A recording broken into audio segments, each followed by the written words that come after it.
As you know, we've called for an immediate ceasefire, which is a long-term stopping of the fighting. But that doesn't mean to say that we wouldn't grab the opportunity of any time when the fighting stops to get much more aid in. So I hope this works for the sake of the hostages first and their families, but also because I think it'll give us a chance to do our job in Gaza. So you have been, on the front line of this since the beginning, but you've also been, UN Special Envoy and advisor to many, many, many issues. Yemen, Syria, you've been in UNICEF, you've been doing this for a long time, head of relief operations, NGOs, the whole lot. Have you ever seen anything like this? Well, how do you assess what's happening right now in terms of humanitarian needs in Gaza? The worst ever, Christian, and I don't say that lightly.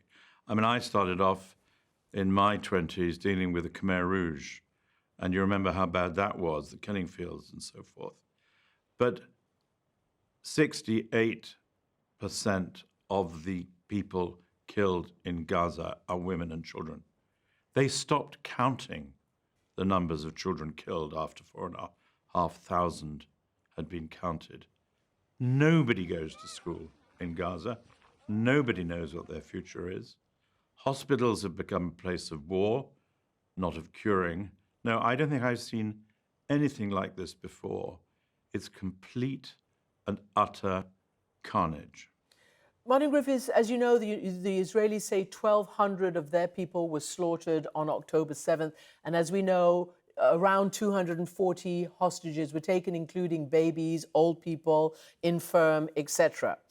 The Palestinian authorities say that 12,000 plus people have been killed in Gaza. We believe, you've said 68% are women and children. There must be a combination of civilians and I suppose combatants. But how do you analyze the pushback from the Israelis, sometimes even the Americans, that we can't even trust these numbers? How long have you been relying on Palestinian Ministry of Health numbers? How accurate have they been over the years? And now we're having to say, Hamas run or authorities in Ramallah. Can you break all that down for us? Yes, UNRWA, which has been there for these many, many decades, as you know, running these institutions, helping other institutions to function.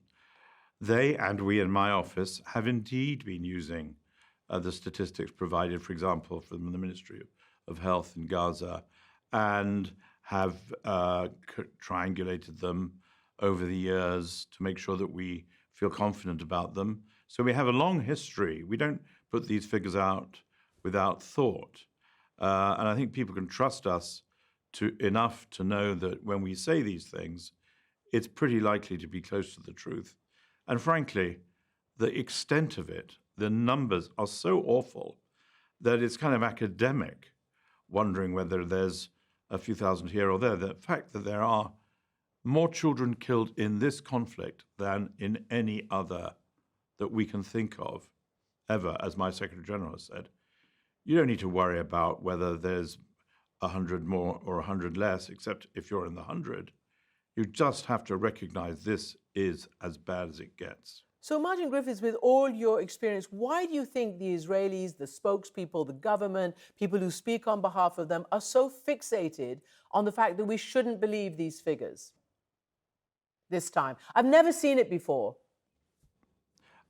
Well, you're much more familiar than I am, Christian, so I think that's very interesting.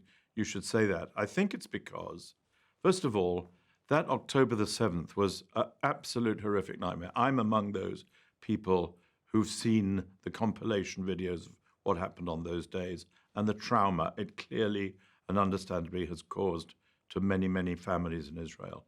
Number two, the numbers, 11,000, 13,000, whatever it is, in Gaza, killed. The numbers displaced, 4 out of 5 people alive in Gaza displaced.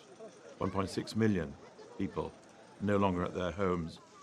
I mean, of course, you can understand why Israel would want to challenge these figures, because they are so horrific and they have led to such a global reaction.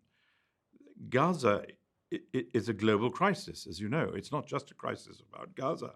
It's a crisis about humanity. It's a crisis which affects politicians across the world. It's a crisis which brings people out onto the streets in great numbers. And it's a crisis which destroys our faith, built up over many decades, that war should not be the first option. And I'm terrified to see that in this case, that's not true. War has become the option of the day. And the suffering that comes from it is astronomical.